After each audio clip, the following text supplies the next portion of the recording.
untuk membawakan materi untuk bahan bagi kita, pemahaman kita, pemahaman dasar tentang bagaimana untuk hidup di keluarga di dalam tahun kesehatan ini. Dan juga nanti akan kita lanjutkan tahap kedua untuk diskusi. Setelah diskusi nanti mungkin kita akan bisa kita ambil beberapa kesimpulan-kesimpulan yang akan kita lakukan di dalam kehidupan kita secara khusus di tengah-tengah keluarga kita dan juga di tengah-tengah masyarakat. Untuk itu, untuk menghemat waktu, karena waktu kita Pak Kamboji, kita coba nanti jam 12.30 udah harus kita tutup, kita selesaikan. Jam 1 karena ada lagi nanti pertandingan, ya maksimal sampai jam 1. Kalau bisa sebelum jam 1 udah harus selesai Pak. Saya juga mau ke Toraja. Oh, mau ke Toraja juga Pak Kamboji. Jadi kita catatlah Bapak Ibu nanti apa yang mau kita pertanyakan nanti sewaktu Bapak itu memberi materi bagi kita, biar lebih cepat nanti. Kalau ada yang lebih gampang lagi dicatat, dikasih sama kami, biar langsung nanti kita serahkan sama itu untuk memberi jawaban untuk menolong kita. Serasa demikian pengantar dari kami. Langsung aja kami serahkan untuk Pak Mnesinus Kamboji untuk memberi materi ceramah tentang topik kita pada hari ini. Silakan Pak. Ya, terima kasih Pak Simamora dan Bapak Ibu saudara-saudara. Sekali lagi saya bersyukur kepada Tuhan karena diberi kesempatan tidak hanya untuk melayani pemberitaan firman tetapi juga untuk berdiskusi pada kesempatan ini. Dan sesuai dengan tema tahun HKBP, yaitu tahun kesehatan, dan kemudian oleh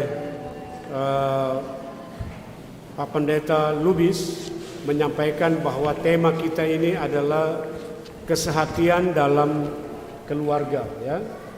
Nah, sehingga Bapak Ibu saudara-saudara, saya sudah mempersiapkan bahan sederhana, ya. Saya sangat sederhana bahan ini untuk mengantar kita pada diskusi. Ya, jadi dari bahan Alkitab yang kemudian menjadi titik tolak dalam ceramah ini atau diskusi kita, yaitu berangkat dari Filipi 2 ayat yang kedua. Karena itu sempurnakanlah sukacitaku. Dengan ini, hendaklah kamu sehati sepikir. Jadi sehati sepikir inilah yang kemudian akan menjadi titik tolak untuk kemudian kita melihat bagaimana korelasinya dengan keluarga atau dalam kehidupan kita sebagai satu keluarga. Nah, sehati sepikir dalam satu kasih, satu jiwa, dan satu tujuan. Dari bahan ini dan juga tema ini, kemudian saya mengambil atau merumuskan satu tema besar yang akan coba kita diskusikan, yaitu keluarga sebagai rumah bersama. Keluarga sebagai rumah bersama. Tema ini berangkat dari sebuah pemikiran. Karena dalam pendidikan agama Kristen itu keluarga adalah tempat yang pertama dan utama untuk menanamkan nilai-nilai, mewariskan pengajaran iman kepada anak-anak kita.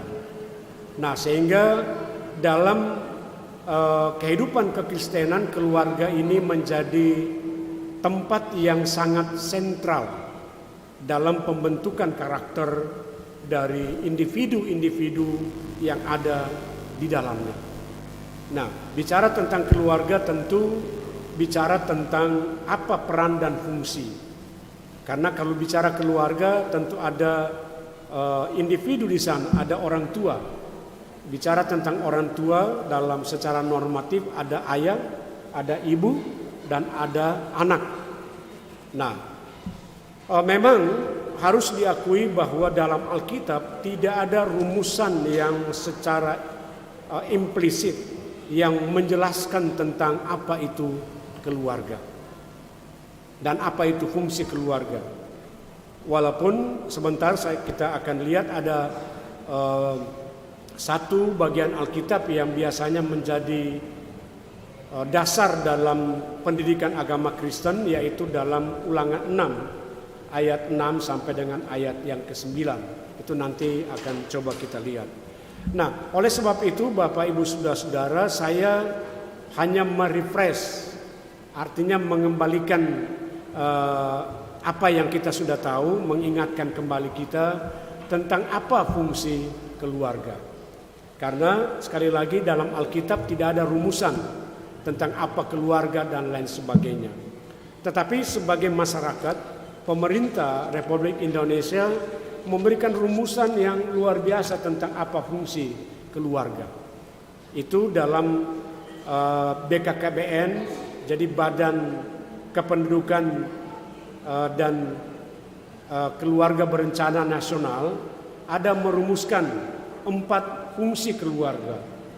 Dan setelah saya lacak siapa yang merumuskan 4 fungsi ini, pemerintah rupanya ini juga banyak orang-orang kita ya, bahkan ada dari Batak yang menjadi motor yang merumuskan rumusan pemerintah tentang apa 8 fungsi keluarga itu. Nah, mari kita coba lihat yang pertama. Jadi 4 fungsi keluarga sesuai dengan ketetapan pemerintah itu ada. Yang pertama fungsi keagamaan, fungsi sosial budaya, fungsi cinta kasih, fungsi perlindungan, fungsi sosialisasi dan pendidikan, fungsi ekonomi dan pembinaan lingkungan. Nah, kalau kita peras 8 fungsi ini, seperti saya sudah introdusir tadi bahwa dalam perspektif Kristiani, keluarga dilihat sebagai tempat yang pertama dan terutama dalam pendidikan, dalam mewariskan nilai-nilai Kristiani tentang siapa Allah dan juga apa yang harus dilakukan oleh semua anggota keluarga. Nah, coba kita lihat fungsi yang pertama, fungsi keagamaan atau religiusitas. Bahwa dalam keluarga, fungsi yang pertama itu di mana agama adalah kebutuhan dasar setiap manusia. Jadi agama adalah kebutuhan dasar semua manusia. Karena kita di Indonesia tidak menganut paham ateis, tetapi kita kemudian menganut semua percaya dan bertakwa kepada Tuhan yang Maha Esa. Dan sebagai orang Kristen, Tuhan yang Maha Esa itu kemudian dipersonifikasikan dalam diri Tuhan Yesus Kristus yang kita imani. Nah, jadi keluarga adalah tempat yang pertama di mana nilai-nilai agama itu diajarkan. Nah, dari sini jelas sekali bahwa peranan keluarga itu penting sekali. Dalam keluarga nilai-nilai agama diajarkan dan untuk menanamkan identitas agama pada semua anak yang lahir. Walaupun dalam kenyataannya dalam satu keluarga biasanya ada 2 atau 3 agama. Nah, jadi di sini dalam rumusan ini tidak dipersoalkan agama A, B, dan C, tetapi bahwa keluarga adalah tempat untuk menanamkan nilai-nilai kepercayaan kepada Tuhan yang Maha Esa. Nah, kemudian fungsi sosial budaya. Nah, tadi Pak Pendeta telah memberikan penjelasan apa yang akan dilakukan pada tanggal 14 Agustus kalau saya tidak salah. Nah, itu penting sekali. Nah, ini bertalian dengan apa yang mau saya sampaikan pada poin yang kedua. Bahwa keluarga merupakan sarana terpenting dalam memajukan dan menanamkan nilai-nilai budaya yang luhur dan menjadi teladan gaya hidup. Nah, bicara tentang Indonesia adalah satu-satunya negara di dunia yang memiliki ribuan budaya, suku bangsa. Ya. Yang kemudian dari ribuan suku bangsa, suku pulau itu kemudian kita dipersatukan dalam semangat yang disebut dengan Bhinneka Tunggal Ika. Berbeda-beda tetapi satu. Nah, dalam keluarga nilai-nilai sosial budaya itu harus ditanamkan. Nah, seperti saya katakan, saya juga menjadi bagian dari keluarga Sumatera Utara. Nah, saya luar biasa, ini berbeda dengan kami di Sulawesi Tengah, Poso, Gereja Kristen Sulawesi Tengah, itu budaya itu tidak lagi menjadi sesuatu yang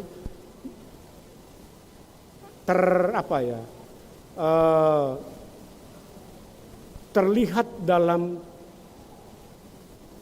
keagamaan. Nah, beda dengan orang Batak dan orang Toraja. Orang Batak dan orang Toraja itu agama dan budaya itu menjadi satu kesatuan yang utuh, ya. Nah, makanya mengapa HKBP itu dan Gereja Toraja berekspansi. Saya pakai kata ekspansi, ya.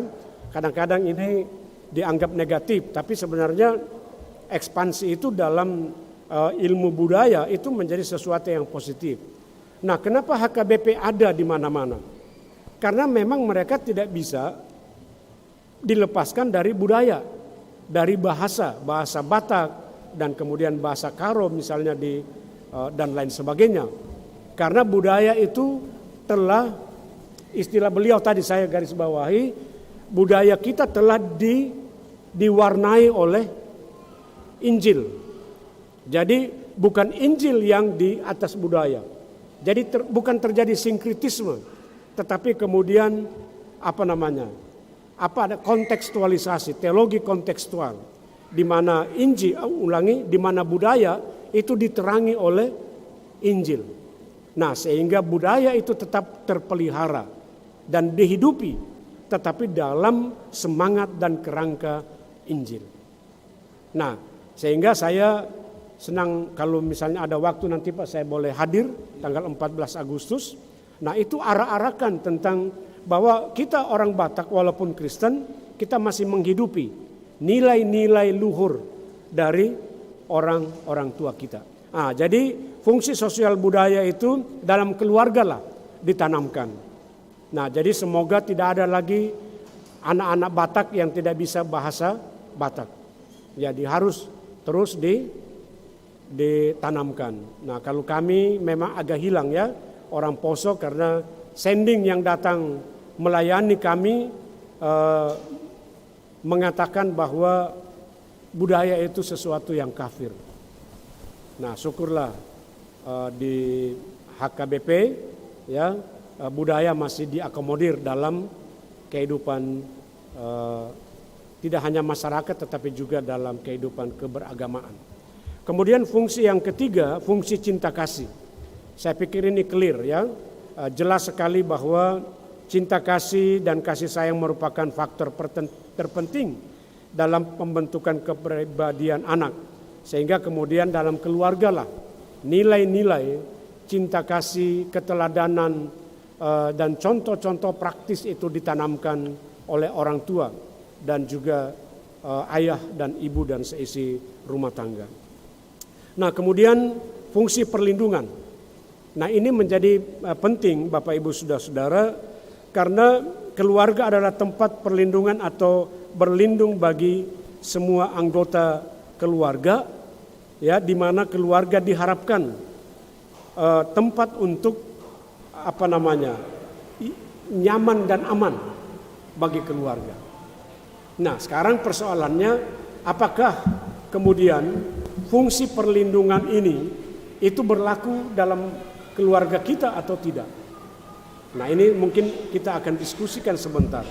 Karena banyak anak-anak yang tidak merasa nyaman dalam keluarganya, sehingga mencari tempat yang menurut mereka nyaman di tempat lain. Kenapa? Karena mereka tidak menemukan kondisi yang kondusif.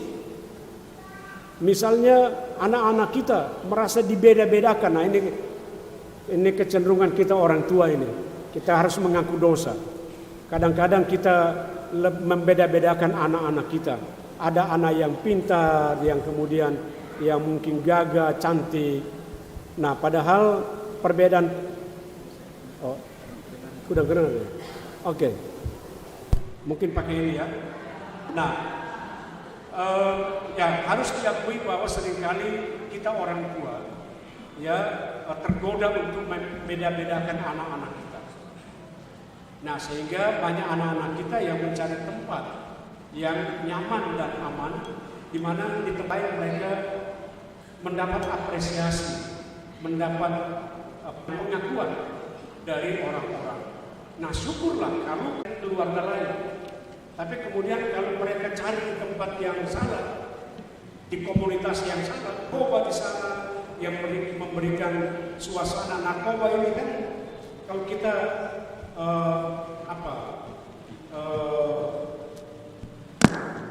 pakai itu selalu enjoy, ada rasa aman dan nyaman. Nah, jangan sampai kemudian anak-anak kita mencari kompensasi ke tempat yang keliru. Nah, jadi keluarga itu harus menjadi tempat yang aman dan nyaman bagi keluarga. Jangan sampai kita sebagai orang tua justru menjadikan anak-anak kita tidak nyaman. Begitu juga suami-suami. Nah, kalau di istri, ibu-ibu, ya dari pagi sampai sore, ya sebentar kita inilah diskusikan. Nah, kadang-kadang suami ini cari tempat tetangga, ya. Nah, begitu sebaliknya, ibu-ibu bisa saja tidak merasa nyaman dan aman di keluarganya karena suaminya tidak memberikan perlindungan dan pemenuhan kebutuhan-kebutuhan standar sebagai suami. Dan ya bukan tidak mungkin banyak istri-istri juga yang mencari tempat yang lain yang mereka merasa nyaman. Nanti sebentar kita coba diskusikan. Jadi fungsi yang keempat itu menjadi penting. Nah, kemudian fungsi yang kelima, reproduksi, ya ini jelas bahwa keluarga adalah tempat di mana kita memproduksi keturunan secara sehat dan terencana. Nah, saya garis bawahi sehat dan terencana. Karena kelahiran anak juga itu harus direncanakan, disesuaikan dengan kondisi kemampuan kita. Ya, dulu di keluarga kami di dalam masyarakat sebelum kemerdekaan itu selalu dikatakan banyak anak banyak rezeki. Nah, tapi apakah kemudian itu masih kontekstual? Ya bisa saja iya, tetapi kalau tidak di-manage dengan baik, justru itu bisa menjadi persoalan baru. Ya. Kemudian yang keenam, fungsi sosialisasi dan pendidikan. Nah, keluarga adalah tempat pertama dan terpenting untuk memberikan pendidikan ya kepada semua anak. Ya, pengembangan keluarga meliputi pendidikan dan juga pengembangan kepribadian. Nah, jadi masih bertalian dengan fungsi yang keempat tadi. Kalau dalam keluarga suasananya kondusif, nyaman dan aman, maka kita percaya bahwa pribadi-pribadi yang akan tumbuh di sana adalah pribadi-pribadi yang sehat, pribadi-pribadi yang kuat, yang bisa survive dalam kehidupan sosial. Kemudian, karena dalam keluarga mereka sudah dilatih, dididik. Jadi tidak hanya pendidikan di sini, Bapak Ibu Saudara-saudara, tidak hanya yang berhubungan dengan pendidikan formal, bukan hanya pendidikan akademik. Karena kalau bicara tentang akademik tentu bukan di keluarga tempatnya, tapi di sekolah, di lembaga-lembaga pendidikan. Nah, formal, tetapi pendidikan yang dimaksud di sini adalah yang bertalian dengan kepribadian, dengan karakter. Karena setiap anak mempunyai karakter yang berbeda-beda. mempunyai sifat yang berbeda. Walaupun saudara kembar, tetap ada perbedaan, ada kecenderungan. Karena memang itu sudah merupakan entitas dari Tuhan. Tidak mungkin Tuhan ciptakan saya dengan Pak Poiman sama semua. Ini bikin full dunia saja. Pasti berbeda-beda kita. Dan juga kita yakini bahwa perbedaan itu mempunyai rencana dan maksud Tuhan yang luar biasa. Nah, sekali lagi fungsi sosialisasi dan pendidikan ini menjadi amat penting. Jangan sampai kemudian sosialisasi dan pendidikan ini anak-anak kita temukan di tempat yang lain. Harus dalam keluarga kita. Kemudian fungsi ekonomi. Nah, ini jelas ya. Jadi keluarga adalah tempat mengatur penggunaan keuangan dan macam-macam. Jadi fungsi ekonomi juga di sini adalah sejak dini anak-anak kita tanamkan bahwa untuk sukses kita harus bekerja. Setiap orang makan harus dari keringat sendiri. Jadi nilai-nilai ekonomi ini di sini kita orang tua harus mengajarkan kepada anak-anak kita untuk melatih bekerja. Jadi saya ingat saya besar di STT Intim, kebetulan bapak saya dulu yang saya ceritakan tadi adalah salah satu rektor di STT Intim, dan kami 5 anak, saya anak yang bungsu, semua anak punya tanggung jawab. Ketika usia memang sudah layak untuk dapat tanggung jawab. Jadi ketika saya usia kelas 4 SD, ya, saya diberi tugas untuk mengepel. Kakak perempuan saya yang sapu, kemudian saya pel lantai. Nah dulu itu beda dengan sekarang. Kalau sekarang kan pel lantai itu sudah ada anunya, Bang. Ada sapunya, apa namanya, gagangnya. Dulu kan pakai lutut, apa namanya? Ya, jadi saya dulu biasa diganggu oleh teman. Kok Ones lututnya, saya panggil Ones, lututnya hitam.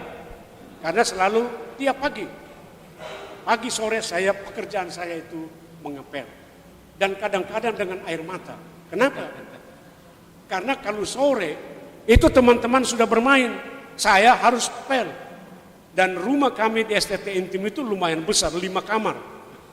Jadi saya harus pel semua. Nah setelah saya SMP, saya ditambah tugas lagi. Selain mengepel, saya sudah cuci kamar mandi. Nah setelah saya SMA, ditambah lagi tugas saya, yaitu cuci kendaraan, mobil dan atau motor. Nah dulu saya anggap itu sesuatu yang beban. Tetapi kemudian setelah dewasa sampai sekarang, nah coba tanya istri saya, ada saksi. Saya sampai sekarang pekerjaan saya itu apa? Cuci kamar mandi. Benar. Sampai sekarang. Bayangkan anak-anak mahasiswa, di rumah kami ada 4 mahasiswa. Kamar mandinya itu saya yang cuci. Karena sudah terlatih sejak kecil, saya tidak mau kamar mandi itu kotor. Makanya kalau saya mengajar, kebetulan saya mengajar etika, saya selalu bilang sama mahasiswa, latihlah dirimu ya untuk pekerjaan-pekerjaan yang kecil, supaya kemudian kita setia pada pekerjaan yang besar. Ya. Jadi saya biasa bilang, kalau saya cuci kamar mandi, setelah saya cuci, kalian makan pun di situ tidak apa-apa. Karena itu pekerjaan saya sejak kecil. Yang dulu jadi beban, sekarang waduh, cuman saya belum masuk di kamar mandi tadi, Bang. Nah, biasanya kalau saya masuk kamar mandi,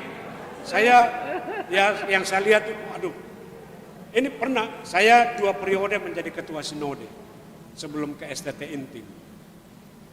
Biasa istri saya mendampingi. Ada satu kali kami ceramah di satu kecamatan dan tinggal di rumah camat ya. Itu rumah lumayan baru. Saya masuk kamar mandi, aduh Tuhan. Ya mungkin karena standar yang saya pakai ya, tapi ya sebenarnya standar minimal saja sudah tidak terpenuhi. Apa yang saya lakukan? Saya suruh supir saya pergi beli sikat, pergi beli sabun dan seterusnya. Tuan rumah bingung, kenapa Pak? Saya tidak bilang-bilang. Nanti setelah saya kerja kurang lebih 1 jam, saya cuci kamar mandinya, baru saya bilang sama istri saya, silakan masuk. Ya. Dan pada waktu itu dan sampai sekarang Pak Camat itu kalau melihat saya, dia bilang terima kasih Pak Kamboji. Ada pelajaran dari Bapak. Iya. Saya bilang bagaimana? Kamar mandi sudah mantap? Sudah Pak. Ya alhamdulillah. Iya. Nah jadi maksud saya Bapak Ibu Saudara-saudara, kenapa saya ceritakan ini? Karena ini kisah bahwa penting sekali untuk kita sebagai orang tua sejak dini mengajar anak-anak kita untuk bekerja dan mengambil peran. Nah sekarang kan banyak asisten rumah tangga, banyak anak-anak yang tinggal di rumah, sehingga anak-anak kita tidak tahu kerja. Sedangkan cuci piring saja tidak tahu, cuci pakaian saja tidak tahu. Iya. Nah jadi memang ini sedikit konvensional, tapi bagi saya membagi peran dan tanggung jawab kepada anak untuk bekerja dalam pengembangan ekonomi itu akan berimplikasi pada bagaimana anak-anak kita akan menjadi pejuang-pejuang kehidupan. Ya, jadi tidak hanya begini, tapi memberi. Ya, toh? Nah, jadi ada satu cerita mungkin sudah tahu bahwa ada satu kisah 2 orang yang diminta oleh Tuhan. Coba minta satu permintaan. Menerima atau memberi. Yang satu buru-buru saya menerima. Kemudian yang satu oke, saya memberi. Nah singkat cerita sekian puluh tahun yang menerima ini justru kerjanya di mana? Di pinggir jalan. Meminta-minta. Nah kemudian satu saat dia bertemu dengan orang yang dulu yang memberi. Justru orang itu sudah naik di mobil dan memberikan sesuatu. Nah ini kisah yang sederhana tapi sangat inspiratif. Ya bahwa anak-anak kita harus kita ajarkan untuk bekerja. Dia harus makan dari keringatnya. Supaya terhindar dari korupsi dan lain sebagainya. Oke baik Bapak Ibu Saudara-saudara. Kemudian yang ke-8, fungsi pembinaan lingkungan. Nah jadi keluarga berperan dalam mengatur kehidupan dengan tetap memelihara lingkungan fisik dan sosial, mikro dan makro. Nah jadi lingkungan di sini itu lebih pada, karena kita ini makhluk hidup yang berada dalam lingkungan. Karena Tuhan tidak pernah menciptakan lagi tanah, ya. Tuhan menciptakan satu kali. Nah bayangkan kalau kita tidak memelihara lingkungan kita itu, dan kemudian kita mengeksploitasi hutan, laut, dan sekarang itu menjadi primadona di wilayah kami di Sulawesi Tengah, Morowali, itu tambang.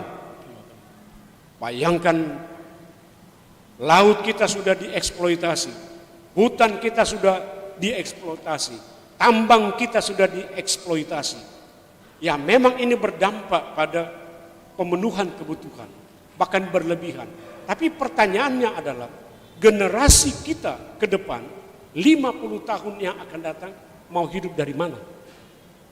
Tambang kita sudah habis, laut kita sudah habis, kemudian hutan kita sudah gundul.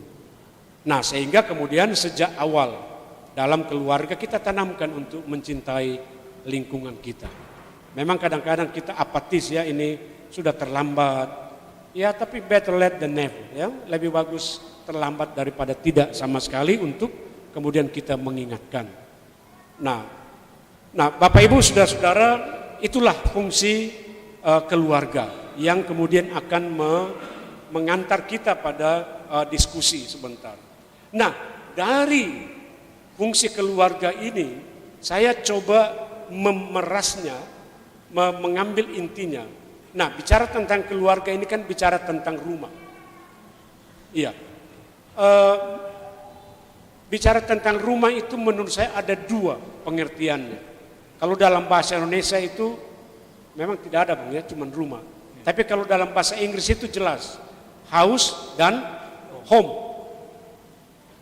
Nah, makanya orang anak-anak yang tidak mendapat ya rasa nyaman tadi itu yang saya sudah jelaskan, itu bukan disebut broken house, tetapi broken home. Karena ternyata dari diksi yang kita pakai dalam bahasa Inggris itu, house dan home itu mempunyai pengertian yang berbeda. Nah, kalau house itu adalah tempat tinggal. Jadi rumah sebagai tempat tinggal, tempat istirahat, tempat makan dan minum.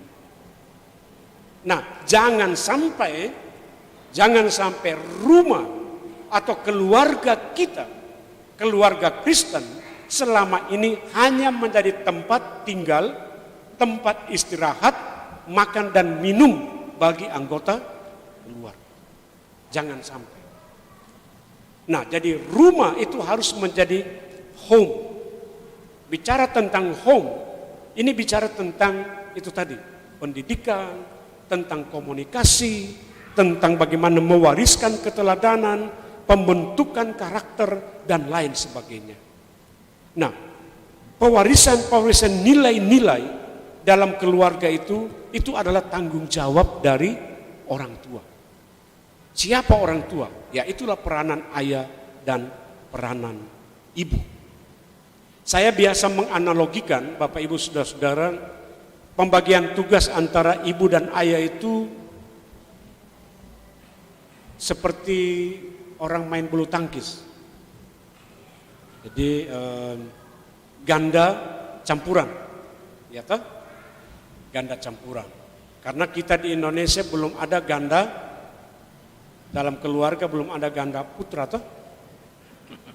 Iya, bisa dimengerti yang saya maksud. Iya. Jadi kita belum mengakui, mudah-mudahan tidak pernah mengakui ada pasangan laki-laki dengan laki-laki. Jadi kita masih ganda campuran. Antara, ya biasa kalau nonton badminton, ganda campuran masing-masing punya peran. Nah, jadi tidak ada yang lebih kuat di situ. Tidak ada yang lebih kuat. Memang kemudian ada laki-laki harus ini, perempuan harus tunduk kepada suaminya. Tetapi ada pengertian, ada penjelasan seperti taat kepada Kristus. Nah, jadi peranan orang tua, peranan suami istri itu sama. Ada perannya. Kadang-kadang di depan sama dengan orang main bulu tangkis. Ada semes dan lain sebagainya. Kita berbagi peran dalam pendidikan. Jadi tidak boleh kemudian ayah mengatakan bahwa masalah pendidikan kamu sebagai istri yang urus. Oh, enggak bisa. Itu tanggung jawab kita sebagai ayah dan sebagai ibu. Kadang-kadang ya karena kita sibuk di kantor, ya kita hanya kasih uang kepada istri dan lain sebagainya. Kita enggak mau peduli. Padahal kita sebagai anak, kita semua kan pernah menjadi anak. Yang kita harapkan bukan hanya pemutuhan ekonomi, tetapi ada rasa nyaman dari orang tua, ada perhatian, ada saya biasa bilang gini, basic need secara psikologi seseorang, ya, seseorang apakah itu anak, orang dewasa dan orang tua adalah penghargaan. Ya. Itu walaupun basa-basi kalau kita mengatakan kepada seseorang, waduh, ibu cantik sekali hari ini, bapak gagah sekali hari ini. Walaupun itu basa-basi, pasti kita merasa, iya senang toh. Setiap orang pasti senang dihargai, senang diakui. Nah, kalau itu kita tidak pernah dapatkan dari orang lain, wah ini bahaya. Kalau seorang istri tidak pernah mendapat pujian dari suaminya, bahaya itu Bang.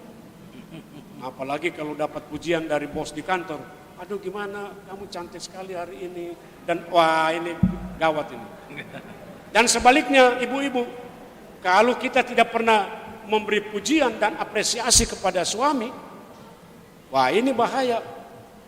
Sampai di kantor ada pegawainya, aduh Bapak gagah sekali hari ini, pakaiannya bagus, sudah makan Pak, dan lain sebagainya. Wah, ini bahaya.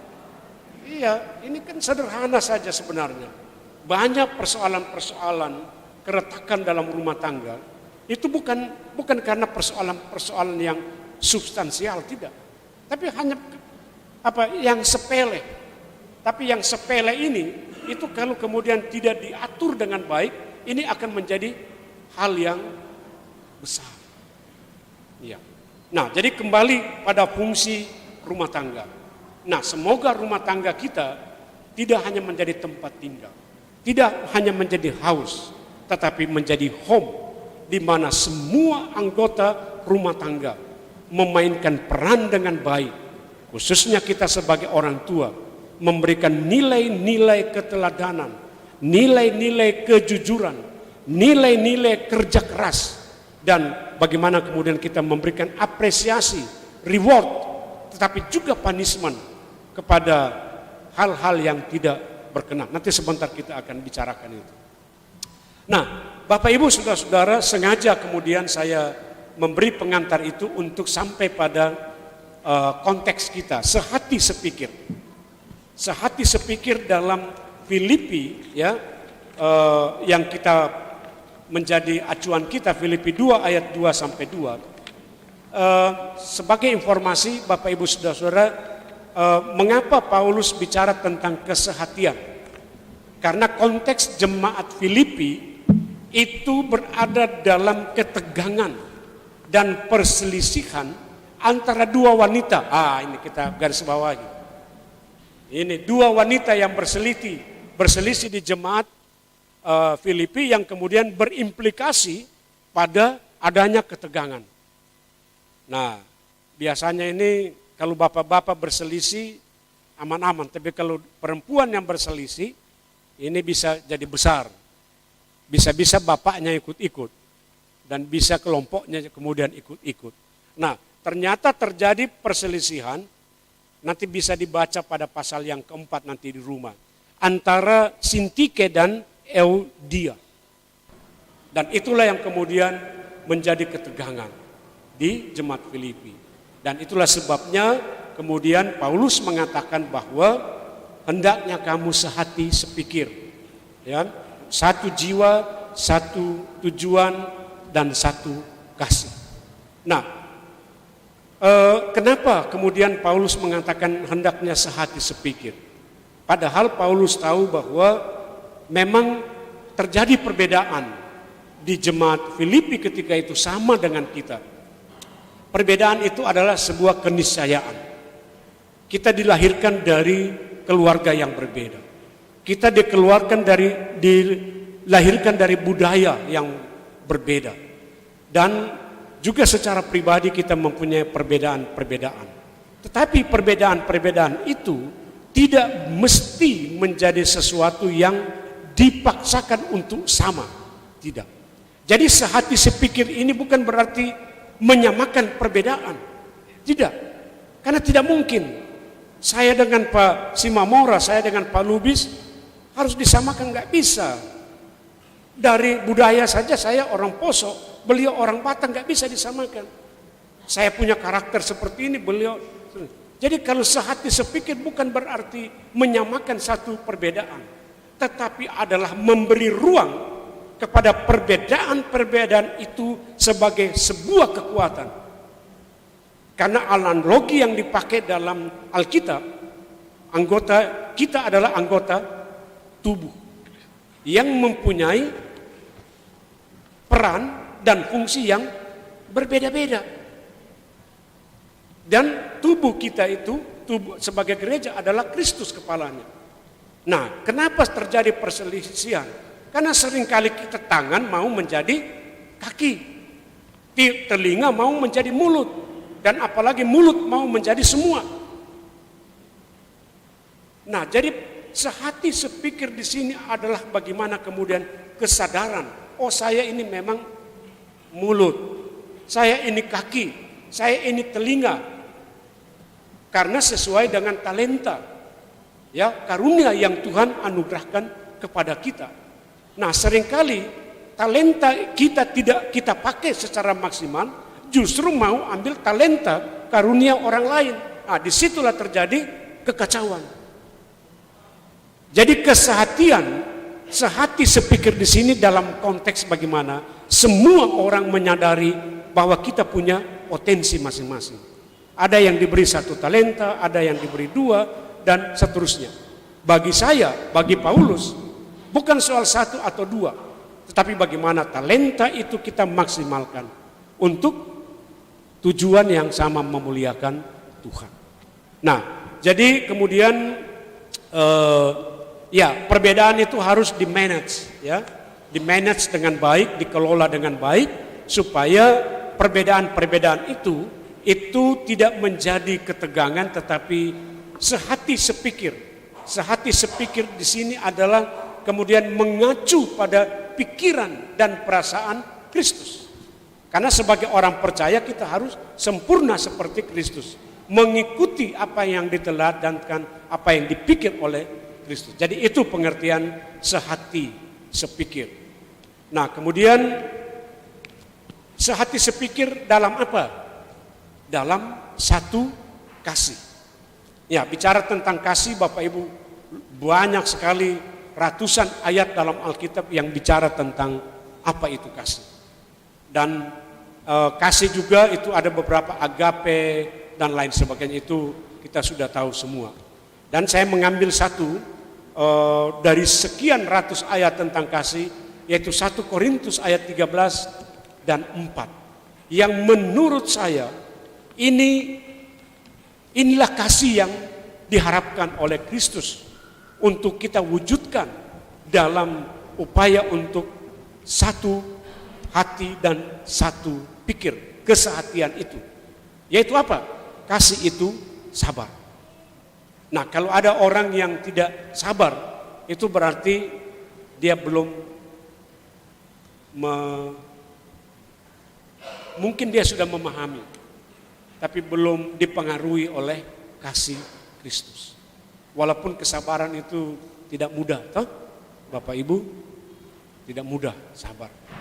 Tetapi bagaimanapun juga kita harus melatih diri untuk sabar. Ya, apalagi kalau ada orang yang fitnah kita, waduh, itu langsung kita bereaksi, kita langsung reaktif. Padahal tidak semua. Jadi ada istilah, yang pahit jangan cepat dibuang, yang manis jangan cepat ditelan. Jadi kita harus berpikir, sabar melihat apakah ini sesuatu yang mendatangkan yang destruktif atau yang konstruktif. Kadang-kadang kritik juga itu kan konstruktif. Ya. Nah, kasih itu murah hati. Nah, murah hati ini saya terinspirasi dari kisah orang Samaria yang murah hati. Ya. Luar biasa. Saya kalau diberikan kesempatan khotbah atau ceramah, saya akan bawa tentang orang Samaria yang murah hati. Banyak sekali aspek di sana yang bisa kita telaah, yang kemudian bisa membangun konsep pemikiran kita tentang siapa orang Samaria yang murah hati itu. Saya sudah membaca banyak referensi, baik dalam bahasa Indonesia maupun bahasa yang lain. Saya mencari tahu siapa sih orang Samaria itu. Nah, walaupun secara sosiologis, secara budaya, orang Samaria itu orang yang dianggap bla bla bla dan seterusnya. Tetapi ternyata orang Samaria itu adalah Yesus. Hanya Yesus yang mampu untuk melakukan itu. Nah, keteladanan itulah yang kemudian harus menginspirasi kita tentang kasih itu harus murah hati. Murah hati artinya dia pola pelayanan Yesus. Ini kan Jokowi itu terkenal dengan pola pelayanannya ya blusukan. Ya. ternyata ini pola pelayanan Yesus. Yesus selalu berkeliling ke tempat-tempat lain, kemudian dia berjumpa dengan realitas kehidupan. Dan yang luar biasa Bapak Ibu Saudara-saudara, murah hati kalau dalam bahasa Inggris disebut compassion, berbela rasa. Nah, ketika Yesus melihat orang yang menderita, selalu dikatakan maka jatuhlah belas kasihan. Jadi belas kasihan ini adalah sesuatu yang tidak bisa direkayasa. Enggak mungkin HKBP akan jatuh belas kasihannya kalau kita hanya melihat orang lain dari sini. Kita harus berjumpa dengan mereka. Ketika berjumpa dengan realitas kehidupan, maka jatuhlah belas kasihannya. Compassion. Nah, itu satu kasih di sini murah hati adalah bagaimana kita merasakan, tidak hanya bersimpati tetapi berempati. Jadi turut merasakan, masuk ke dalam perasaan orang yang menderita. Nah, kemudian ia tidak cemburu. Nah, cemburu di sini bukan cemburu suami istri, ya, bukan itu. Walaupun memang Allah kita disebutkan Allah yang cemburu, yang membalaskan kesalahan bapa kepada anak-anaknya, kepada keturunan yang ketiga dan keempat. Tapi cemburu yang dimaksud di sini adalah kalau kita melihat orang yang hidupnya lebih baik dengan kita, jangan kita cemburu. Dan kemudian kecemburuan kita itu destruktif. Ditambah lagi dengan mengatakan, dari mana ya dia dapat uang itu. Itu kan kalau cuma cemburu enggak apa-apa. Tapi ada embel-embelnya. Mungkin dia korupsi dan seterusnya. Kadang-kadang kecemburuan itu memaksa orang juga untuk melakukan hal-hal yang tidak sesuai. Jadi kalau ada yang hidup yang lebih dari kita, ya kita belajar dari mana, bagaimana mereka memanage ekonominya, keluarganya, supaya kita juga bisa sampai. Walaupun ada juga orang yang kaya tapi dengan mendapatkan dengan tidak halal. Bukan itu yang dimaksudnya. Nah, itulah sebabnya orang biasa bilang, jangan terlalu sering melihat ke atas. Kadang-kadang kita melihat ke bawah. Artinya makna simboliknya adalah, ya jangan selalu menengok ke atas orang-orang yang kaya. Tapi lihatlah bahwa banyak keluarga-keluarga kita, saudara-saudara kita yang lebih susah dari kita. Intinya adalah bahwa kita harus mengucap syukur pada kondisi dan situasi kita sekarang ini. Karena banyak orang kaya juga yang hartanya tidak, uangnya sudah berseri, tapi makannya sekarang palingan ubi. Karena sakit penyakit. Ya lebih bagus kita seperti sekarang tapi kita masih bisa makan BPK. Ada BPK sebentar Bang? Ada. Oh iya. Itu yang paling penting. Iya. Banyak orang kaya, waduh, sedangkan makan nasi nggak bisa lagi karena sudah diabetes dan seterusnya. Jadi kita syukurilah, ya kalau ada yang diabetes ya bersyukurlah karena diabetes kita tidak komplikasi dengan jantung misalnya. Semua kita syukuri dalam hidup ini, karena syukur itulah yang kemudian kita bisa menjadi survive. Karena kalau tidak ada rasa syukur, kita selalu cemburu. Kita tidak menikmati hidup ini. Iya, padahal kebahagiaan itu tidak bisa dibeli Bapak Ibu Saudara-saudara. Kebahagiaan itu dikondisikan. Saya dengan istri saya jarang. Kami pisah rumah. Iya, tapi positif. 33 tahun kami berkeluarga, mungkin cuma 10 tahun kami pernah sama-sama. Sekarang aja berpisah. Saya di Makassar, beliau di Poso. Cuman kebetulan datang. Nah,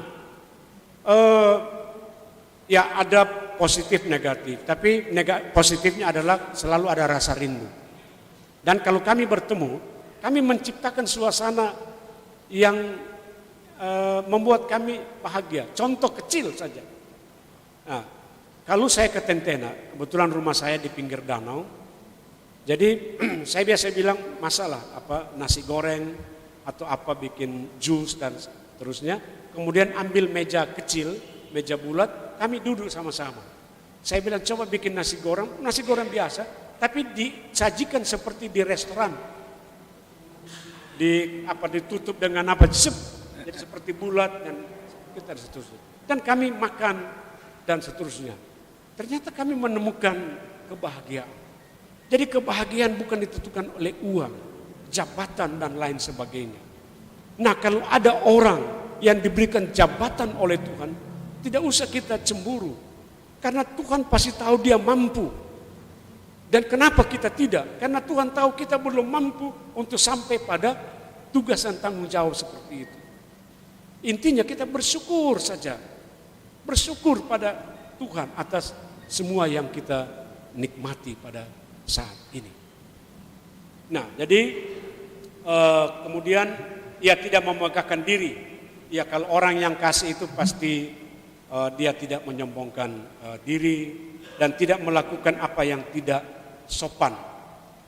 Jadi ini luar biasa rumusan kasih dalam 1 Korintus 13. Ini bisa kemudian menginspirasi, ia tidak pemarah dan tidak menyimpan kesalahan pada orang lain.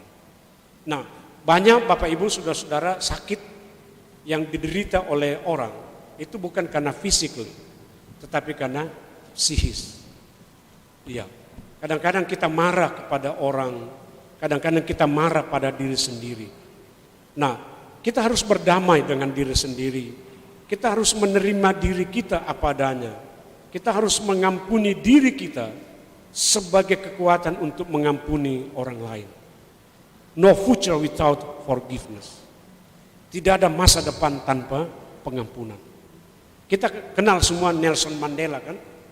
Nelson Mandela itu mantan Presiden Afrika Selatan yang dipenjara kurang lebih 17 sampai 20 tahun karena apartheid, memperjuangkan apartheid. Dia dipenjara dan setiap hari disiksa oleh sipirnya, diludahi dan seterusnya. Tapi ketika dia keluar dari penjara, justru orang-orang yang menyiksa dia angkat untuk menjadi ajudannya dan seterusnya. Orang bingung, kok you bisa mengampuni? Apa yang dia bilang? No future without forgiveness. Tidak ada masa depan tanpa pengampunan. Pengampunan itu penting Bapak Ibu Saudara-saudara. Kalau kita tidak melepas pengampunan kepada orang lain, hidup kita selalu dipenuhi oleh rasa marah, rasa cemburu, ada persaingan dan lain sebagainya. Nah, oleh sebab itu, lepaskanlah pengampunan. Karena pengampunan itu selalu memberikan kesempatan untuk hidup kita melangkah lebih baik dari hari sekarang. Amin. Nah, satu jiwa, ya jiwa di sini itu lebih pada kata Ibrani yang dipakai pada nefas, pada psike ya, secara psikis. Jadi satu jiwa di sini adalah kemudian lebih pada kehidupan. Jadi kehidupan kita sebagai orang Kristen itu selalu dalam keterkaitan dengan Kristus. Jadi kalau satu jiwa artinya bahwa kehidupan kita adalah sesuatu yang utuh dan menyeluruh secara holistik. Nah, kemudian satu tujuan. Nah, ini jelas sekali apa tujuan kehidupan kekristenan kita. Yang pertama memuliakan Allah, itu bisa kita baca dalam Kolose, kemudian menjadi seperti Yesus. Jadi menjadi seperti Yesus ini bukan seperti Yesus secara fisik, tetapi berpikir dan bertindak kita seperti Yesus, ya. Kemudian menjadi berkat bagi sesama. Jadi menjadi berkat bagi sesama itu harus menjadi tujuan hidup kita. Jadi kita tidak boleh menahan berkat yang Tuhan beri kepada kita, tetapi kita juga harus berbagi kepada orang lain. Berbagi berkat di sini atau menjadi berkat tidak selamanya dalam bentuk uang, ya, tidak selamanya dalam bentuk barang, tetapi dalam sapaan, senyum, teguran dan lain sebagainya itu juga bisa menjadi berkat. Misalnya, bagaimana Pak Simamora kabar hari ini? Touch for healing. Jadi ada sentuhan-sentuhan yang tidak dibuat-buat, Jadi sentuhan-sentuhan yang spontan yang kemudian menyatakan kita punya kepedulian kepada orang lain. Jadi ada buku itu sentuhan yang menyembuhkan. Jadi sentuhan di sini ada banyak maknanya. Kemudian memberitakan Injil tentu, ya. Tugas kita pergilah ke ujung dunia, beritakanlah firman dan seterusnya. Itu tujuan hidup kita. Dan kemudian menghadirkan tanda-tanda kerajaan Allah. Nah, ayat favorit saya dalam Alkitab itu Yeremia 29 ayat 11. Ya. Sebab aku ini mengetahui rancangan-rancangan yang ada padaku mengenai kamu, yaitu rancangan damai sejahtera untuk memberikan masa depan yang penuh harapan. Tapi pada ayat yang ke-7 itu luar biasa dikatakan, kiranya kamu menjadi berkat di mana aku buang. Kota di mana kamu ada, harusnya kesejahteraanmu menjadi kesejahteraan kota. Artinya bahwa kita harus menjadi berkat. Bapak Ibu, saudara-saudara, kita tidak pernah tahu apa rencana dan rancangan Tuhan sehingga Bapak Ibu saudara-saudara ada di kota Makassar. Tetapi kehadiran kita di kota Makassar harus menjadi berkat. Ya, amin Pak ya. Harus menjadi berkat bagi kota ini. Karena kesejahteraan kota ini adalah kesejahteraan kita dan sebaliknya. Nah, kemudian kita hampir sampai pada kemudian penghujung. Peranan orang tua dalam keluarga. Saya ambil dalam Ulangan 6 ayat 6 sampai ayat yang ke-9. Yang menurut saya dalam Alkitab inilah satu-satunya ayat dalam perjanjian lama dan juga dalam perjanjian baru yang mengajarkan tentang apa tugas dan tanggung jawab fungsi kita sebagai orang tua. Jadi apa yang kuperintahkan kepadamu pada hari ini haruslah engkau perhatikan. Nah, nanti boleh dibaca ayat-ayat sebelumnya ya. Haruslah engkau mengajarkan berulang-ulang. Saya kasih warna merah ya, kepada anak-anakmu. Dan kemudian pola, model, metode pendidikan itu adalah pertama membicarakannya. Nah, jadi di sini orang tua harus punya komunikasi antara orang tua dengan anaknya. Harus membicarakannya. Jadi membicarakan di sini adalah komunikasi antara orang tua dengan anak. Dan tidak hanya membicarakan dalam keadaan yang normatif, tetapi apabila engkau duduk di rumahmu, apabila engkau dalam perjalanan, dan apabila engkau berbaring, dan apabila engkau bangun. Artinya Bapak Ibu saudara-saudara, seluruh aspek keberadaan kita sebagai orang tua itu tidak terlepas dari pendidikan kepada anak-anak kita. Untuk membicarakan secara berulang-ulang tentang kasih karunia Tuhan, tentang iman kepada Tuhan, tentang ekonomi tadi, tentang pekerjaan dan lain sebagainya. Itu kita harus lakukan kepada anak-anak kita dalam seluruh totalitas kehidupan kita. Nah, artinya Bapak Ibu saudara-saudara, dari perspektif ini, itu berarti bahwa tugas orang tua tidak mudah. Karena bagaimana pendidikan kita kepada anak-anak itu mencerminkan kehidupan anak-anak pada masa depan.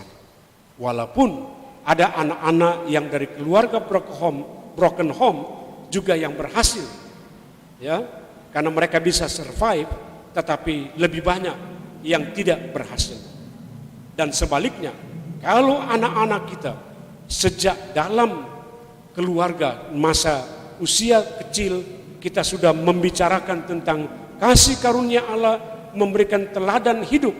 Jadi bukan cuma melarang. Ini kan banyak orang tua, jangan merokok, padahal kita merokok. Jangan minum, padahal kita minum. Minum sih tidak apa-apa, jangan berlebihan. Itu yang dilarang kan berlebihan. Apalagi kemudian berlebihan itu sudah alkohol yang mempengaruhi pikiran dan tindakan kita. Itu yang dilarang. Nah, kita selalu mengatakan kepada anak-anak harus mengasihi, tapi kita memperlihatkan kepada mereka kekasaran kita kepada istri.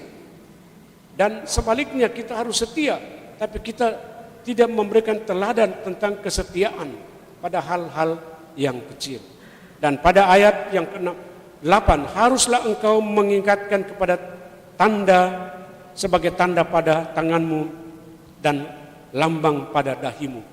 Nah, saya mencoba mencari interpretasi tafsiran tentang ini, tapi yang kemudian saya maknai bahwa ini menjadi apa? Jadi tanda pada tanganmu dan lambang pada dahimu lebih pada karakter kita sebagai orang tua. Jadi ketika anak-anak kita melihat kita, ya, ada wibawa ilahi yang ada pada kita. Karena kita menjadi teladan bagi dia. Nah, itu yang saya mengerti. Jadi tanda pada tanganmu itu bukan hanya simbolik saja atau pada dahi, tetapi ini lebih pada kita sebagai individu, sebagai orang tua. Nah, ketika mereka melihat kita, ketika kita berbicara, ketika kita bekerja, ada simbolisasi dari keteladanan yang kemudian mereka akan ingat pada kita.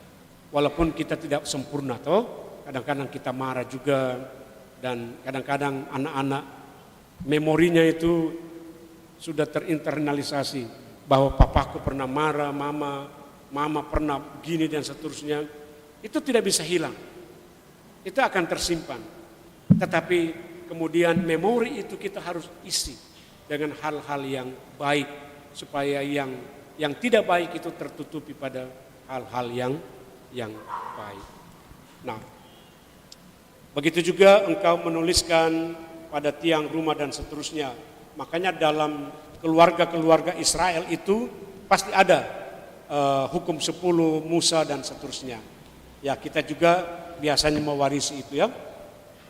Ada simbol-simbol dalam rumah tangga kita untuk kemudian supaya anak-anak kita bisa mengingat apa yang harus mereka lakukan.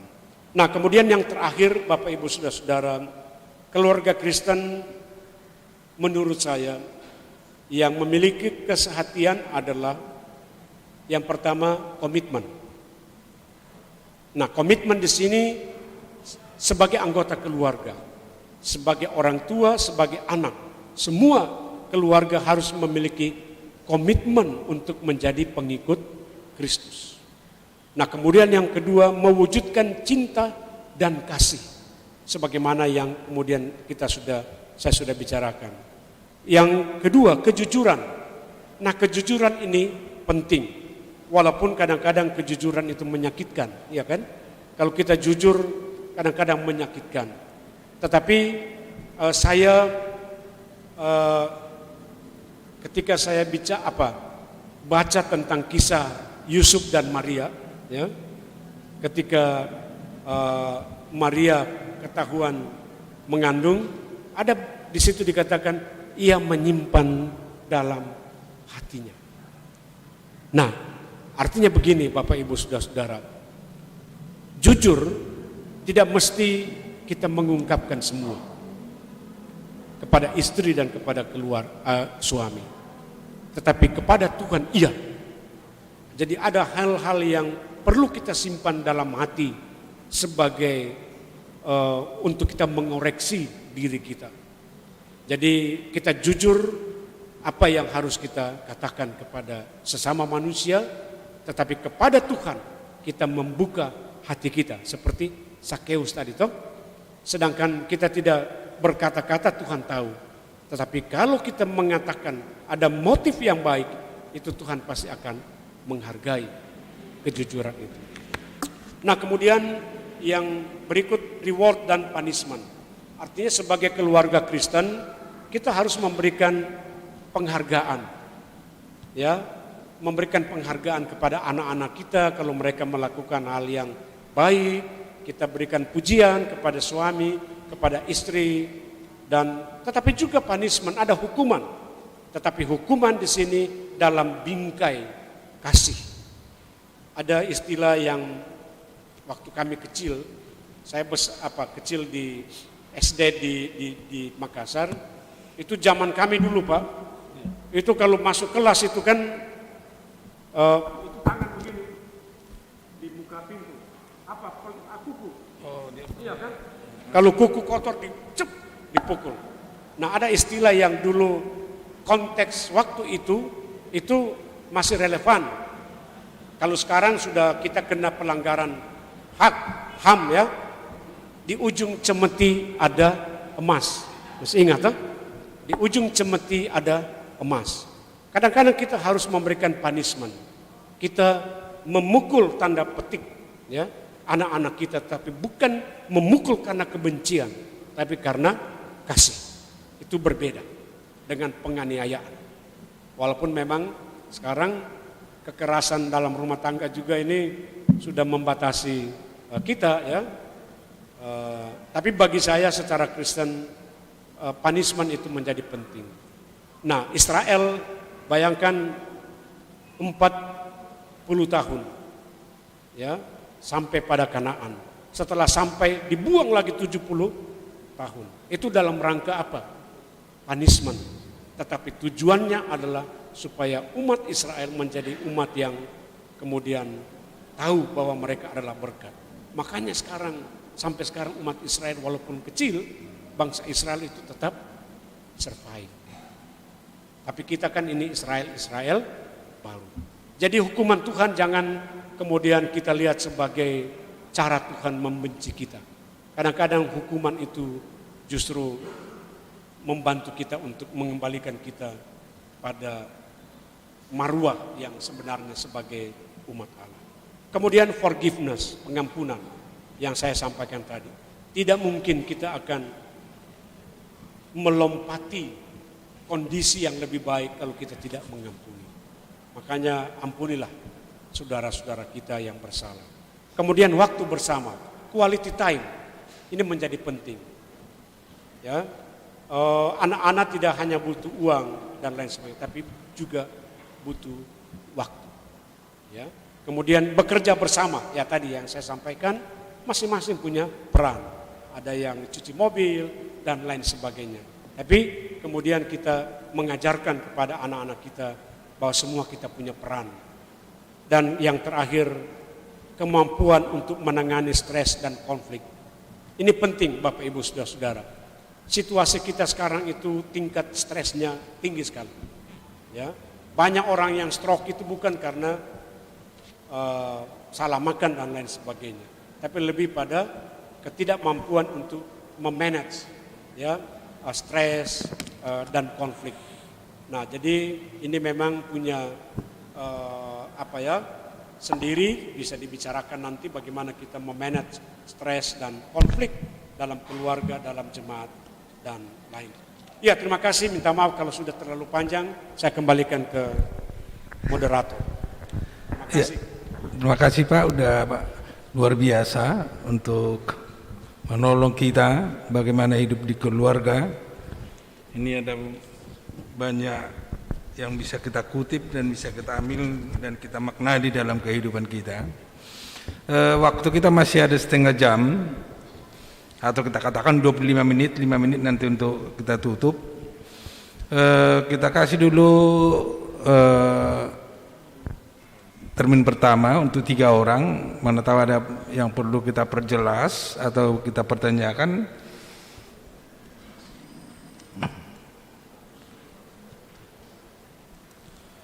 Ya, silakan Namang Inang, kalau ada yang mau bertanya atau mau memperjelas, silakan kami kasih untuk 3 orang dulu. Satu Inang Nyonya Siahan Bursiagian, baru Namang Sintua Pasar Ibu, Namang Sihombing.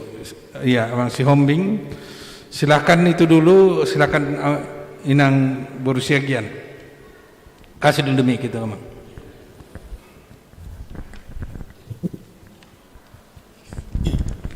Terima kasih kepada Bapak Pendeta. Ones saja, Ones. Ya. Ones.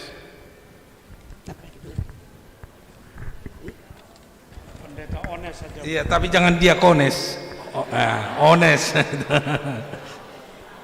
Ya, yang saya tujukan kepada Bapak Pendeta yang berceramah.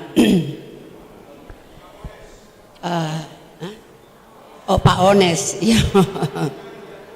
Dari tadi saya ikuti ceramah yang diberikan sama Bapak Pendeta, bahwa orang tuanya dulu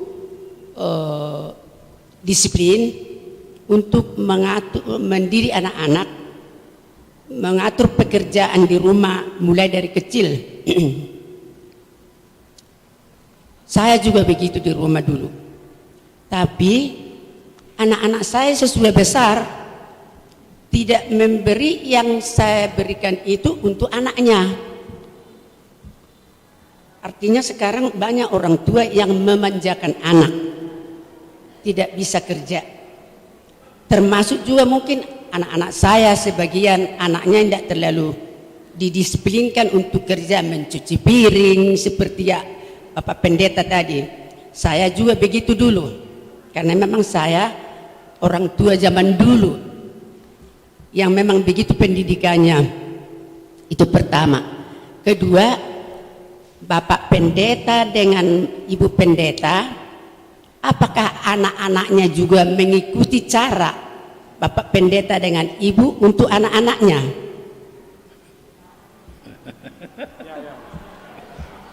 Ketiga, anak-anak saya didik mulai kecil sangat disiplin. Sesudah besar, kadang saya berpikir sebagai orang tua, apakah saya terlalu keras dengan anak-anak saya? Karena kalau seperti duniawi, anak-anak saya tidak ada yang mencapai berkedudukan. Maaf, itu artinya keduniawian dulu. Tapi anak-anak saya memang orang-orang baik, bisa makan dengan mencari sendiri. Cuman sebagai orang-orang lain tidak ada yang berkedudukan, itu duniawi. Apakah saya sebagai orang tua waktu mereka kecil terlalu keras mendidik? Terima kasih Bapak Pendeta atas kesempatan ini. Makasih Nang, silakan Nang Pasar Ibu.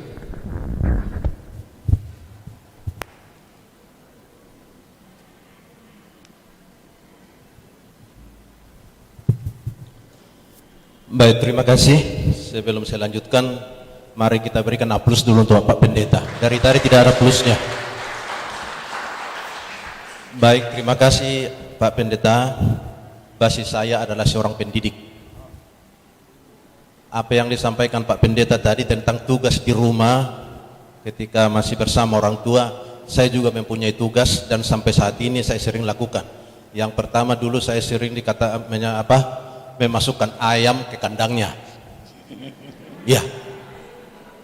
Begitu juga untuk memelihara ternak. Namun di rumah tangga saya, 3 anak saya, 1 pun tidak ada yang mengikuti jejak saya. Ya. Saya katakan tadi Pak Pendeta, saya adalah basisnya pendidik. Dulu ketika anak saya tamat dari SMA, saya arahkan untuk ke sini. Tamat dari SMP saya arahkan ke sini. Ternyata pandangan kami berbeda. Saya masuk pada fungsi yang ke-6 tadi, yaitu sosial pengembangan keluarga melalui pendidikan. Kalau saya tidak salah tadi Amang ya. Ya, kenapa saya katakan seperti itu?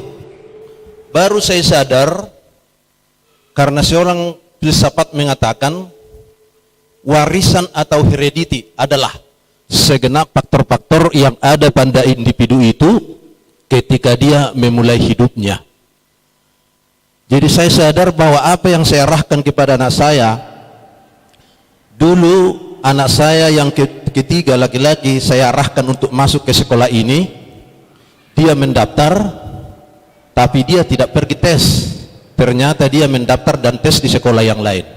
Dan itulah sekarang menjadi jalan hidupnya. Ya. Yang saya tanyakan di sini Pak Pendeta, tolong diberikan saya penjelasan tentang pengembangan keluarga melalui pendidikan. Jika kita kaitkan tadi dengan apa yang disampaikan oleh ahli filsafat yaitu John Locke, yaitu bahwa warisan atau heredity adalah segenap faktor-faktor yang ada pada individu itu sejak dia memulai hidupnya. Yang berikut mungkin yang kedua, ini bukan hanya saya mengikuti statementnya Pak Pendeta tadi, bahwa ketika kita sekolah dulu memang ada namanya penggaris atau belebas, itu ketika kita bersalah akan dipukul. Saya kelas 3 SMA, SLTA masih patah gagang sapu di kaki saya, tapi saya tidak dendam, karena itulah yang mengantar saya sehingga bisa menjadi orang saat ini.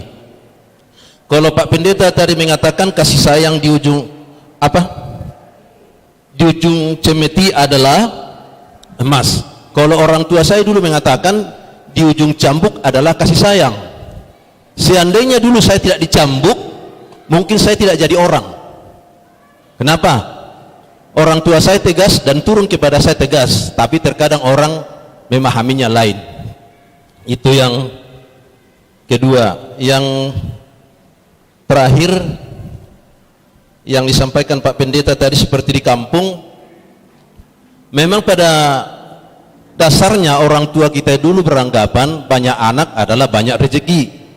Karena apa? Kalau banyak anak, banyak yang disuruh pergi ke sawah. Tapi ketika tahun-tahun berikutnya sudah dirubah menjadi banyak anak, banyak risiko. Kenapa? Karena kita lihat dari perkembangan zaman sekarang, seperti yang dikatakan Ahmad Pendeta, anak bukan di house, tetapi mungkin terbalik, anak bukan di home tapi di house, atau mungkin saya salah pengertian di situ, Pak. Demikian, terima kasih. Iya, kami serahkan Amang Leman Turuan.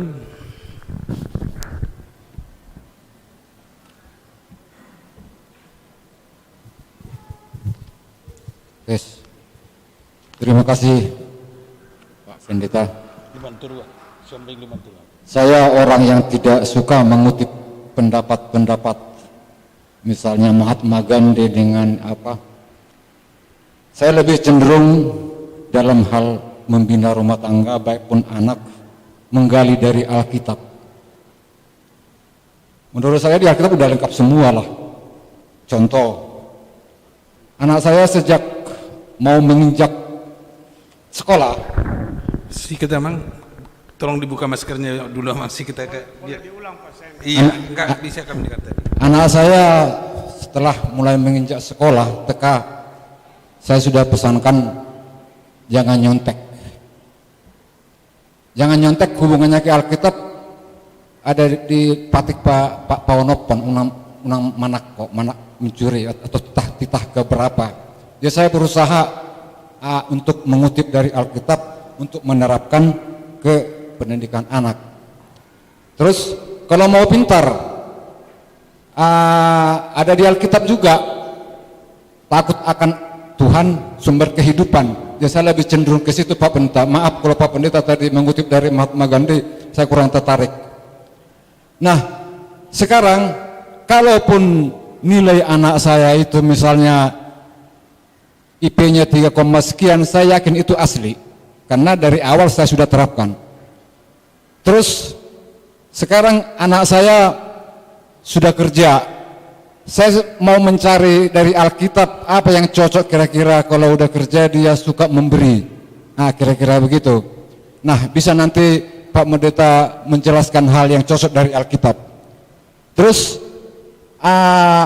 satu lagi keinginan saya kepada anak saya agar hubungkan dengan sosial budaya, agar si anak ini bisa menghormati leluhurnya. Karena saya kesulitan, misalnya kalau liburan, kamu liburan nak ke kampung dengan tujuan supaya dia mengerti kehidupan kampung, mengerti adat istiadat orang Batak, sehingga dia menjadi tumbuh manusia orang Batak yang bisa diinginkan oleh orang tua.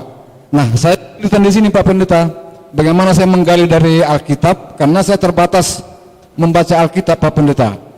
Jadi saya hanya dengar-dengar dari apanya kira-kira apa yang cocok. Cuma itu aja pendapatan saya, pertanyaan saya Pak Pendeta. Terima kasih. Ya, terima kasih Pak Onis. Langsung aja serasa Pak, udah ada ditulis ya. Nah, langsung aja Pak, kami persilakan. Ya, baik, terima kasih. Ada tiga bapak yang ibu yang sudah menyampaikan tanggapan dan juga pertanyaan. Jadi yang pertama, ya kita harus jujur, bahkan kami sebagai keluarga pelayan, saya ini keluarga pelayan, opa saya pendeta, papa saya pendeta, ibu saya pendeta, dan istri saya pendeta. Iya. Ya. Tetapi kami harus jujur mengatakan bahwa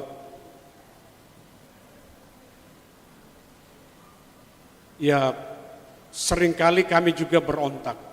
Ya. Saya sendiri tidak pernah bercita-cita menjadi pendeta. Ya, saya tes di Unhas dulu, kedokteran dan juga teknik perkapalan, saya lulus di teknik perkapalan. Tapi ya jalan kita, rancangan kita ternyata berbeda dengan rancangan Tuhan. Jadi saya juga boleh dikata ditawan oleh Roh Kudus. Saya kemudian jadi seorang pendeta. Kami 5 bersaudara, dari 5 bersaudara saya anak bungsu, saya satu-satunya yang menjadi pendeta. Dan 3 anak saya tidak ada yang bersedia menjadi pendeta. Ya, tadi ditanya oleh ibu apakah nilai-nilai warisan dari orang tua dan juga kami kepada anak-anak, masihkah itu menjadi perilaku dari anak-anak kita? Ya harus kami katakan dengan jujur,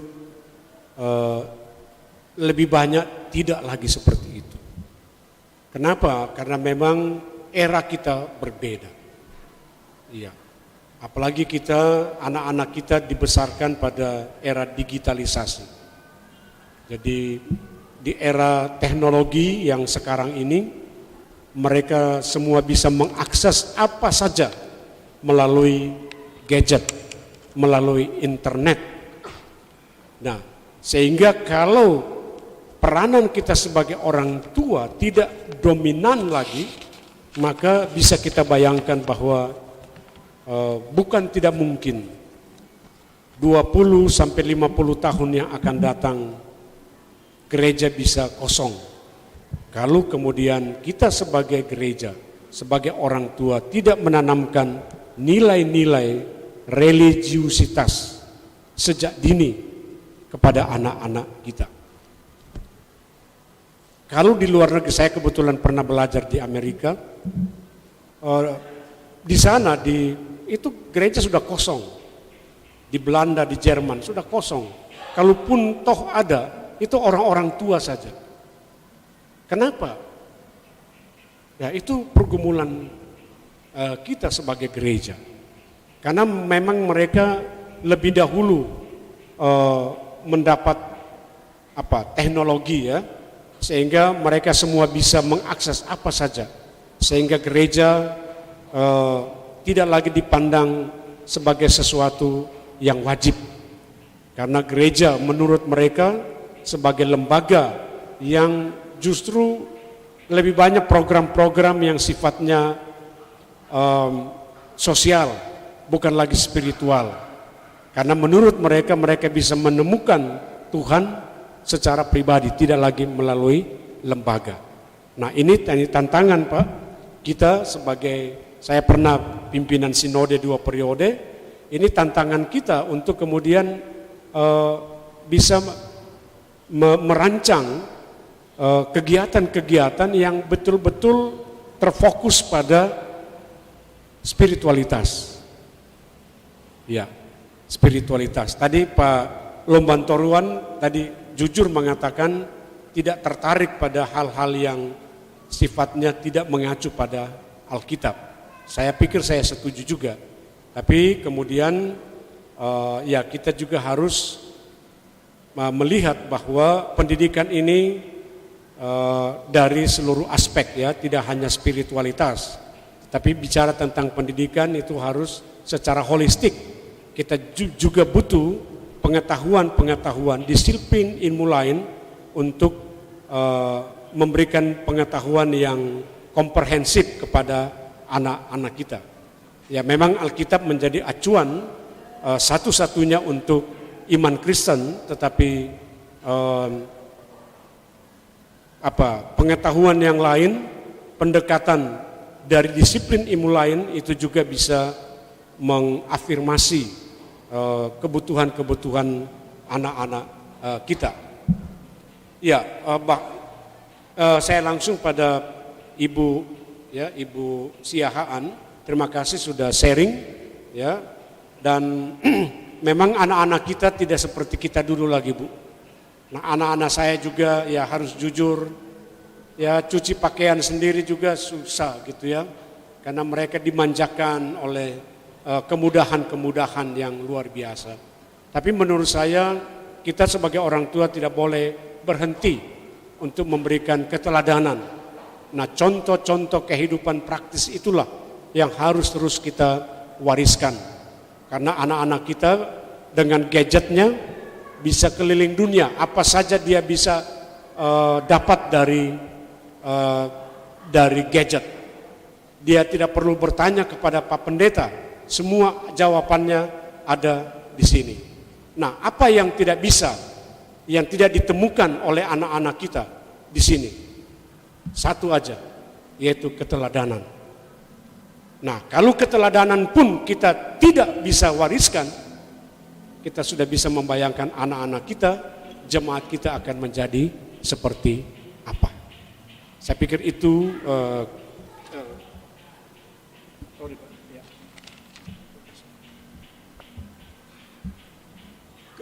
kemudian ya terima kasih Pak Saribu sudah berbagi ya sebagai seorang pendidik dan lain sebagainya. Ya anak-anak kita ini punya pilihan, Pak. Nah, saya juga mendorong anak-anak saya kalau bisa ada yang jadi pendeta. Ternyata mereka sampai sekarang ya belum ada yang tertarik. Saya punya anak 3, yang satu seorang psikolog, sudah bekerja, sudah berkeluarga. Yang kedua pengacara, advokat, sudah berkeluarga, sudah bekerja di Ambon ya, dia punya istri orang Ambon.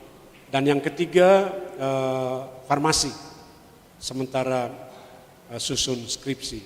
Sama sekali tidak ada yang berminat menjadi pendeta. Saya tanya kenapa, saya dengan ibunya tanya, kenapa kamu nggak mau jadi pendeta? Iya, kalau pendeta dimarah-marah oleh jemaat, diatur-atur oleh jemaat. Kemudian mereka mau menjadi orang yang mandiri, menjadi orang yang merdeka.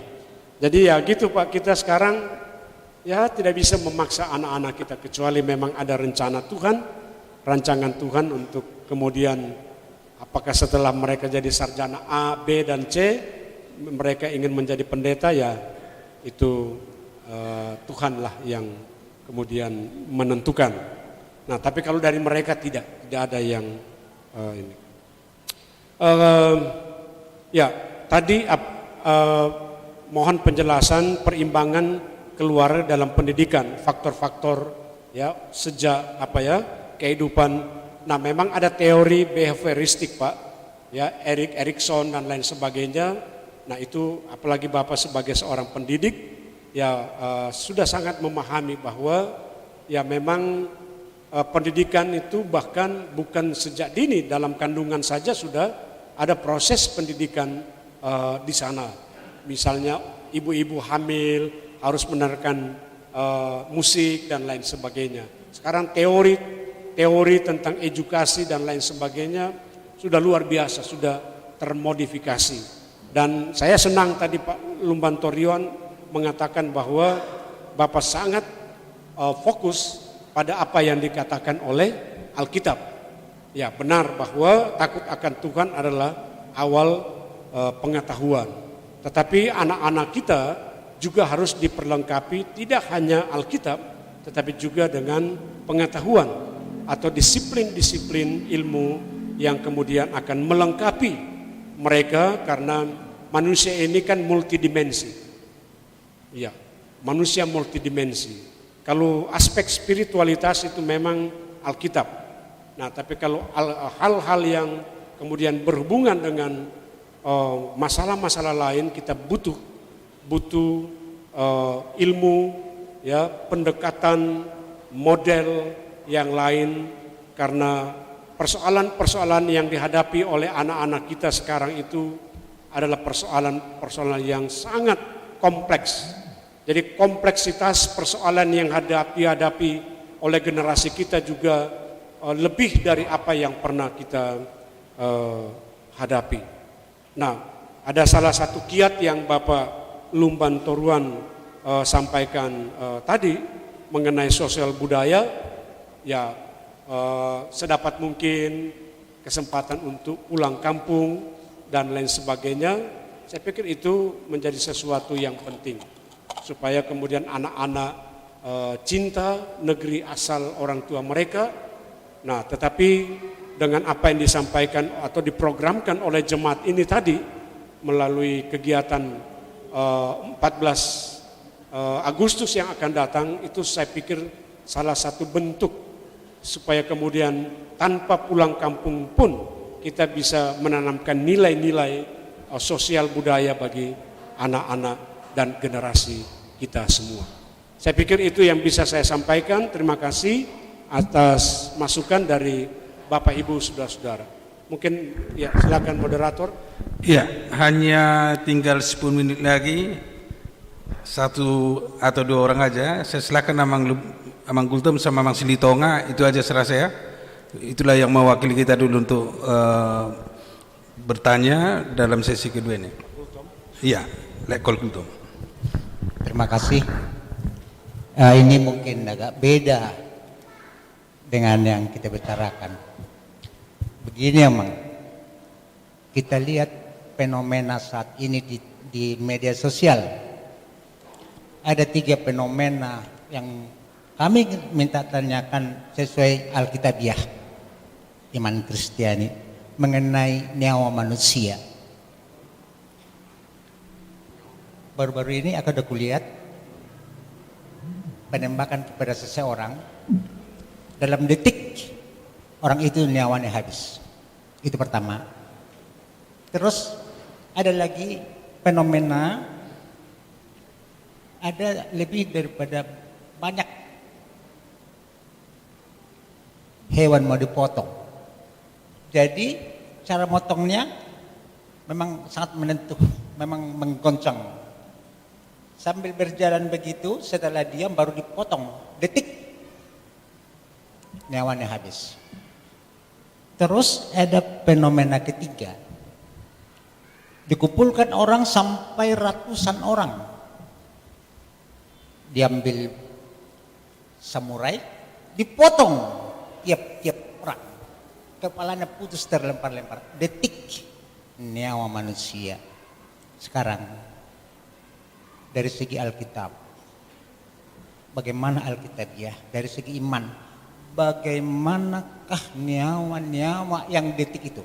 Saya katakan jangan kita melihat dari motivasi, tetapi kita lihat daripada segi nyawa manusia.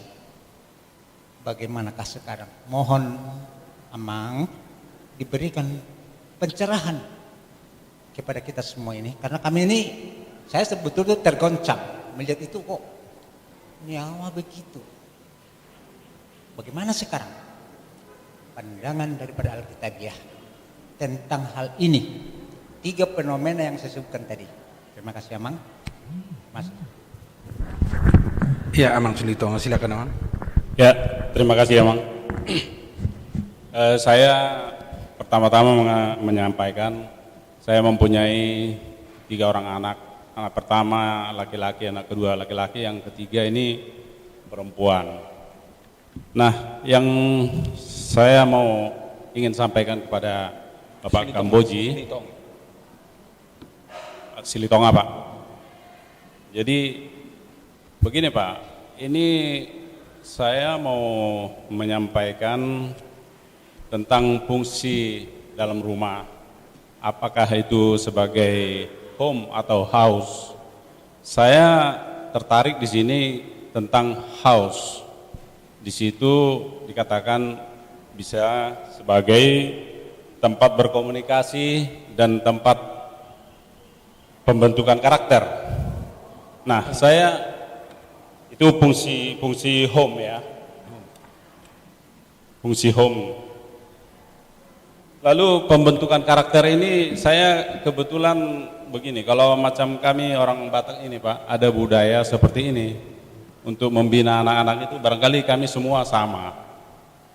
Pada setiap penghujung tahun atau di awal tahun jam 00 itu kita budayanya itu untuk menasehati anak, membuat mereka supaya menjadi teladan. Nah, itu kita biasanya seperti itu untuk memberikan haknya seseorang anak untuk membuat apakah dia minta maaf atau apapun itu.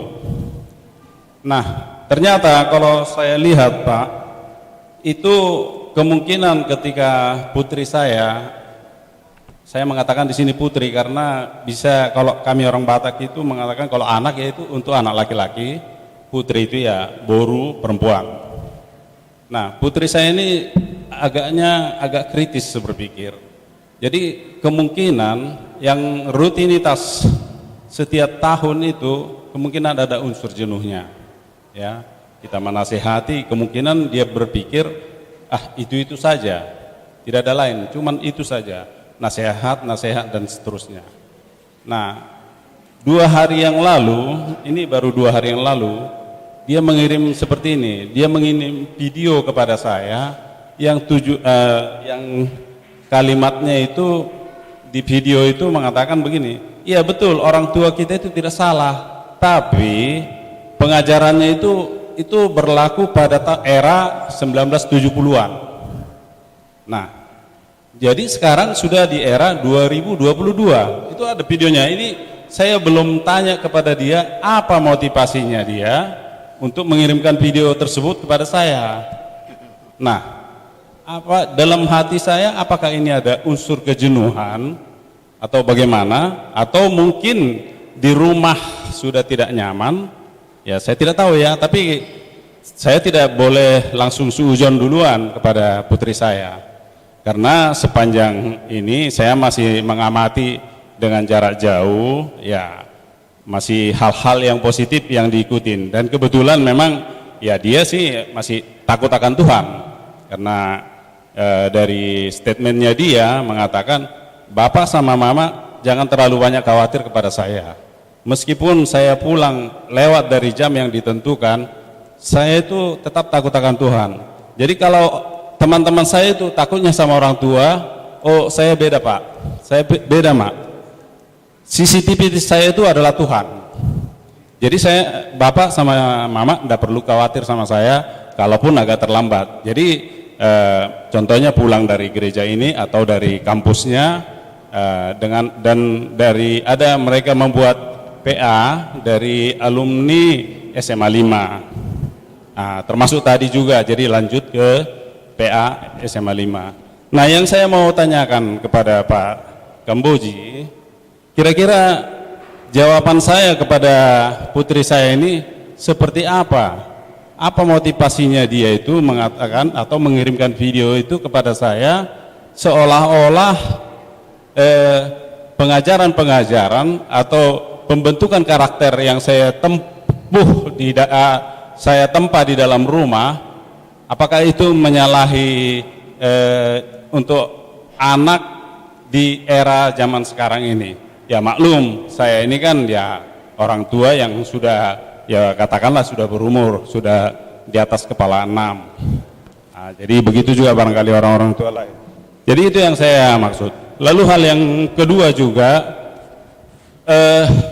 di bulan Desember yang lalu dia ditunjuk sebagai pengurus di dalam ibadah Natal. Saya lupa apa namanya kepengurusannya itu. Jadi saya mengusulkan sedikit kepada dia, tolonglah kalau memang kamu bisa berinovasi, buat seperti apa yang kau temukan di luar sana atau di perguruan di kampusmu. Nah, lalu jawabannya, ya maaf Pak, karena kalau saya buat inovasi, ya karena anak saya ini, putri saya ini kebetulan suka memutar video-video yang lagu rohani, yang ke barat-baratan gitulah Pak ya.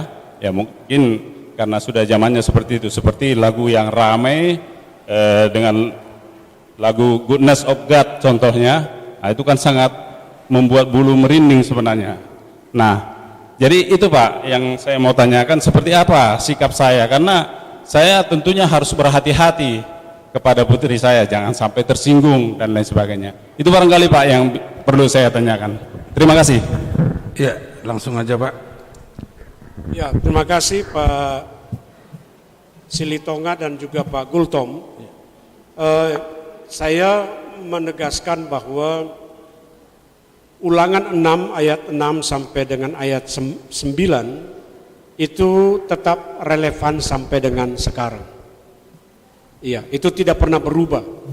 Bahwa sebagai orang tua kita harus mengajarkan anak-anak kita berulang-ulang kali. Apabila kita berbaring, duduk dalam perjalanan dan lain sebagainya. Itu dimanapun, di era apapun, tugas dan tanggung jawab itu tidak pernah dicabut. Pada masa zaman Israel sampai dengan pada zaman sekarang. Itu tetap menjadi tugas dan tanggung jawab kita. Nah, hanya saja persoalannya, bagaimana kita sebagai orang tua juga secara kreatif untuk kemudian membuat sesuatu, tugas dan tanggung jawab kita itu tetap up to date sampai dengan sekarang. Walaupun memang tadi dikatakan oleh anak bapak dan anak-anak kita sama sekali bahwa zaman kita orang tua dengan zaman mereka itu sudah berbeda. Itu tidak bisa diakui, betul. Nah, tetapi kemudian keteladanan itu tetap harus kita menjadi sesuatu yang tidak boleh pudar. Kalau nasihat-nasihat sekarang sudah menjadi sesuatu yang membosankan, tetapi keteladanan bukan melalui perkataan secara verbal, tetapi keteladanan iman itu nasihat yang paling efektif. Ya. Jadi memang anak-anak sekarang kalau dinasihati, kita baru bicara 2, mereka sudah 4. Apalagi kalau sudah membanding-bandingkan, iya dulu papa dengan mama begitu, zaman kami sekarang sudah berubah. Apa yang harus kita katakan? Kalau kita bicara terus, mereka bisa tinggalkan kita, mereka keluar dan seterusnya. Apa yang harus kita lakukan? Yaitu contoh-contoh keteladanan kehidupan. Jadi itu yang jadi pendidikan yang paling efektif itu ya menurut teori dan juga dalam Alkitab adalah keteladanan. Kalau toh kemudian nasihat tidak lagi mempan, tetapi keteladanan itu menjadi sesuatu yang terus-menerus kita harus lakukan. Nah, kemudian bagaimana menghadapi anak-anak yang kreatif tadi, inovatif dan seterusnya. Ya, kita sebagai orang tua memberikan arahan. Karena jangan juga anak-anak kita kebablasan, Pak. Ya, tapi tugas orang tua sebagai gereja juga adalah bagaimana menuntun warga jemaat, menuntun anak-anak kita, walaupun mereka punya pilihan bebas menentukan jalan kehidupannya, tetapi sebagai orang tua, kita harus memberikan alternatif pilihan. Jadi kalau Anda memilih ini, konsekuensi logisnya adalah ini dan seterusnya. Kalau Anda memilih ini dan seterusnya, seperti itu. Karena ada fungsi, ya, fungsi pastoral, gereja dan juga orang tua yang harus tetap kita lakukan sampai sekarang. Apa fungsi kita? Fungsi pastoral yang pertama adalah healing. Jadi bagaimana orang tua gereja menyembuhkan luka-luka batin yang dialami oleh anak-anak kita dalam pergaulan dan seterusnya. Yang kedua, sustaining. yaitu menopang mereka. Karena di era sekarang ini banyak sekali orang yang terpuruk mentalnya dan lain sebagainya. Tugas kita adalah bagaimana sustaining, bagaimana menopang mereka. Yang ketiga adalah guidance, membimbing mereka. Untuk mengatakan arah yang harus kamu lakukan adalah ini dan seterusnya. Bahwa kemudian mereka memilih jalan A atau B, itu sudah tanggung jawab mereka. Nah kemudian yang keempat, itu adalah reconciling. Bagaimana tugas kita untuk mendamaikan anak-anak kita, mendamaikan secara psikologis dengan dirinya sendiri dan juga dengan orang lain. Tugas dan tanggung jawab orang tua pada pastoral itu dan juga gereja itu tidak pernah berubah sampai kapanpun juga. Jadi seperti itu, dan kemudian Pak Gultom, ya memang kalau kita fenomena di medsos sekarang itu banyak sekali Pak. Tidak hanya 3 ini, dan memang yang sekarang lagi rame ya. Ini Bapak menyebut tadi nyawa manusia ditembak, ini kasus dari Yosua. Ya. Ya, kebetulan saudara kita dari Sumatera Utara ya, ajudan dari Bapak Ferdi Sambo, yang kemudian ini menarik kasus ini. Karena saya sendiri mengikuti terus, dan ya betapa kemudian kalau memang toh ini sebuah rekayasa ya, ini betapa yang Bapak sampaikan bahwa nyawa manusia itu tidak lagi memiliki harga. Ya, padahal manusia sangat berharga di mata Tuhan. Iya, hak untuk mencabut nyawa itu hanya Tuhan. Tetapi sekarang kemudian seolah-olah manusia juga berhak untuk mencabut nyawa sesama manusia. Nah, misalnya undang-undang tentang hukuman mati. Kan ini menarik ini. Ya, Indonesia termasuk salah satu negara yang menerapkan hukuman mati pada kasus-kasus yang kemudian ada 3. Walaupun dalam pelaksanaannya hanya 2. Yang disebut dengan extraordinary crime. Apa itu? Yang pertama narkoba, kemudian korupsi, dan yang ketiga adalah terorisme. Jadi penerapan hukum di Indonesia baru hanya 2, narkoba ada yang sudah ditembak dan juga yang terorisme. Tapi kalau korupsi tidak. Tapi kalau di negara lain yang korupsi disikat. Nah jadi memang ya bicara tentang nyawa manusia, ini kan juga kemudian menjadi sesuatu yang pro kontra. Nah tapi dalam perspektif Alkitab, Tuhan sangat menghargai manusia. Ya. Nah tema khotbah kita tadi justru Yesus datang mencari yang hilang, yang justru menyelamatkan. Nah sehingga ini menjadi sebuah diskusi yang luar biasa. Pesan saya begini Pak, kita harus bijak juga untuk menerima informasi-informasi dari media sosial. Karena segala sesuatu bisa kita akses, yang baik maupun yang tidak baik, tetapi ada berita-berita juga yang hoax atau hoax. Nah, jadi disinilah peranan dari gereja untuk memberikan juga, jadi Pak Simamora dan juga Pak Lubis dan Ibu, tugas kita adalah gini, walaupun kita pendeta, kita harus melek terhadap teknologi. Ya, karena dalam banyak hal pendeta itu menjadi orang yang tempat anggota bertanya. Nah, sehingga kita juga kemudian harus mengupgrade pengetahuan kita. Jadi ya kita bersyukur juga ya pendeta-pendeta kita sekarang itu tidak hanya puas pada S1 tetapi S2 dan bahkan S3. Ya, kita bersyukur kemarin hari Kamis Pak Lubis ya sudah selesai, dan mulai hari Kamis kemarin ya kita berikan aplaus. Beliau sudah di yudisium ya menjadi seorang MTH, Magister Teologi, Master Teologi, dan bertepatan saya juga yang menguji, menjadi penguji utama beliau, Dan luar biasa, beliau itu mengangkat tema yang tidak biasa, yaitu tentang pemasaran gereja. Ini pemasaran gereja ini yang bagaimana? Nanti beliau kasih ceramah lah tentang apa itu. Iya, dan ya puji Tuhan beliau dari angkatannya, beliau adalah buah sulung. Iya. Iya. Ya, dan lumayan, bukan lumayan, luar biasa. IPK-nya 3,79, cum laude. Nah, Hampir sempurna. nah, jadi kalau syukuran Bang, jangan lupa panggil kita ya. Karena satu aja yang saya suka itu BPK itu. Ya, mudah-mudahan beliau pasti Mamora juga menyusul dan Ibu terkasih ya.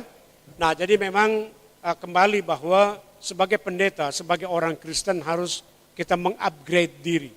Ya, tidak hanya secara akademik tetapi juga pengetahuan tentang apa saja. Yang punya talenta di bidang IT, silakan memberikan pengetahuan, kontribusi kepada yang lain, yang bergerak di dunia pendidikan, yang berbisnis, yang menjadi pebisnis yang juga memberitakan Injil, dan lain sebagainya. Menjadi ibu rumah tangga yang baik dan yang dapat diteladani. Saya pikir itu saja, Bapak Ibu saudara-saudara, minta maaf. Ada hal-hal yang ditanyakan yang mungkin saya tidak bisa jawab, tetapi harus mempersiapkan jawaban-jawaban itu seperti yang ditanyakan oleh Pak Lomban Toruan tadi, ya, mengenai ayat-ayat Alkitab. Ya, itu pasti ada dan memang karena waktu kita terbatas, saya belum bisa memberikan jawaban yang pas mengenai ayat-ayat Alkitab. Tapi saya setuju bahwa segala sesuatu harus berangkat dari firman Tuhan. Terima kasih, mohon maaf kalau ada yang tidak berkenan. Sekian dan terima kasih. Shalom. Iya.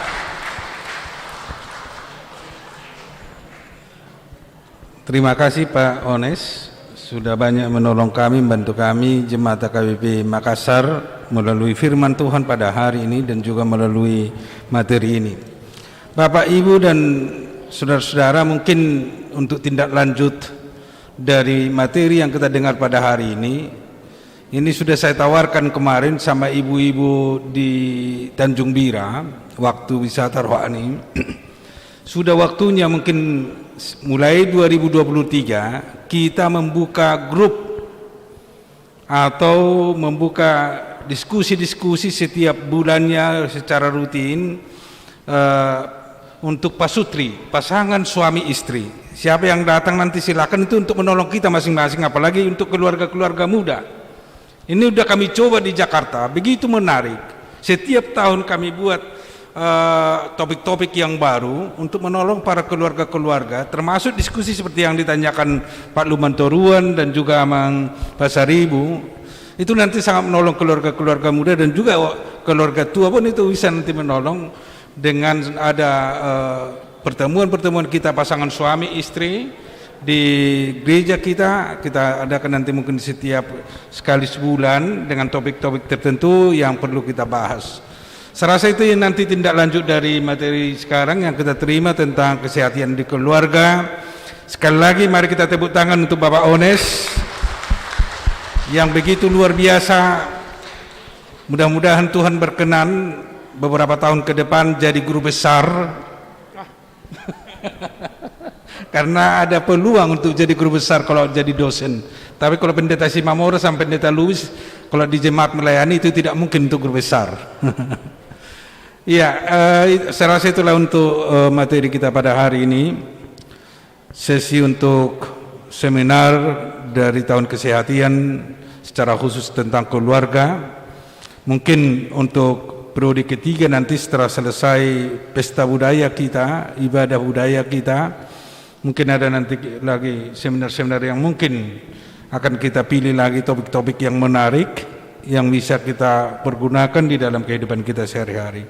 Saya rasa itu aja, saya rasa Amang Inang, karena kita akan memasuki pertandingan selanjutnya untuk cerdas cermat Alkitab di Sopo Talenta. Nanti panitia yang akan mengatur dan kami nanti sama Pak Ones di rumah. Kalau ada yang mau komunikasi sama Pak Ones masih bisa, saya rasa nanti sampai jam 1:30. Silakan Manginang, kita nanti bisa diskusi. Itulah pertemuan kita untuk sore ini, untuk siang ini. Kami persilakan untuk ditutup, Amang Lubis untuk bikin doa untuk menutup acara kita. Iya, Amang Inang setelah selesai acara kita, supaya kita boleh kembali melanjutkan aktivitas kita, mari kita satu dalam doa. Terima kasih Tuhan Allah Bapa kami buat hari ini, kami sungguh boleh merasakan kasih Tuhan melalui persekutuan kami di hari yang Engkau kuduskan ini Tuhan. Kami boleh bersama-sama seluruh jemaat-Mu beribadah yang secara khusus pada saat ini dipimpin oleh Bapak Pendeta Omnesimus Kamboji. Kami boleh bersyukur Tuhan buat firman yang boleh telah sampai di tengah-tengah jemaat-Mu melalui hamba-Mu Tuhan. Dan demikian juga pada saat ini Tuhan, kami telah boleh merasakan dan menerima seminar yang boleh disampaikan oleh hamba-Mu itu. Kami percaya Tuhan, pembicaraan yang boleh terjadi pada saat ini, semuanya itu Tuhan membekali kami, mempersiapkan kami Tuhan melalui firman-Mu untuk boleh semakin membangun kesehatian di tengah-tengah keluarga. Kami percayakan hidup kami Tuhan, kami percayakan seluruh keluarga yang Tuhan telah berikan kepada kami semuanya, supaya di dalam kasih Tuhan Engkau persatukan, Engkau bangun kesehatian di dalam kami Tuhan. Dan kami mau menyerahkan secara khusus pada saat ini Tuhan kepada hamba-Mu Amang Bapak Pendeta Omnesimus Kamboji. Biarlah Tuhan yang tetap memberikan kesehatan, hikmat kepada beliau di tengah-tengah aktivitasnya, di dalam pelayanan, dan juga di dalam sekolah di STT Intim Tuhan. Tetap boleh Tuhan berkati di dalam proses mengajar, sehingga hamba-Mu Tuhan beserta dengan keluarga juga Engkau memberkatinya, memberikan kesehatan, dan semua Tuhan boleh berjalan sesuai dengan kehendak Tuhan, segala apapun yang direncanakan hamba-Mu. Berkati Tuhan kami juga pada saat ini yang akan melanjutkan aktivitas kami pada hari ini. Tuhan berkati sehingga kami boleh merasakan kasih setia Tuhan. Inilah doa kami yang kami panjatkan di dalam nama Kristus Yesus. Kami berdoa dan bersyukur kepadamu.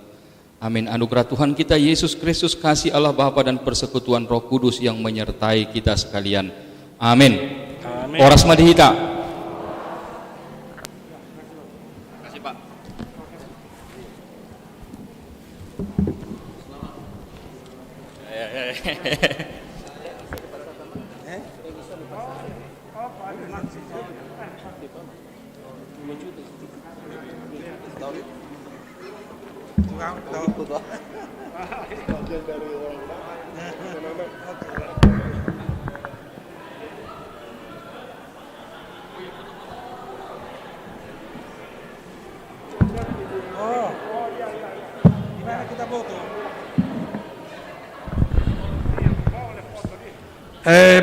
Foto dulu, siapa yang bisa mengatur kita untuk foto bersama dulu?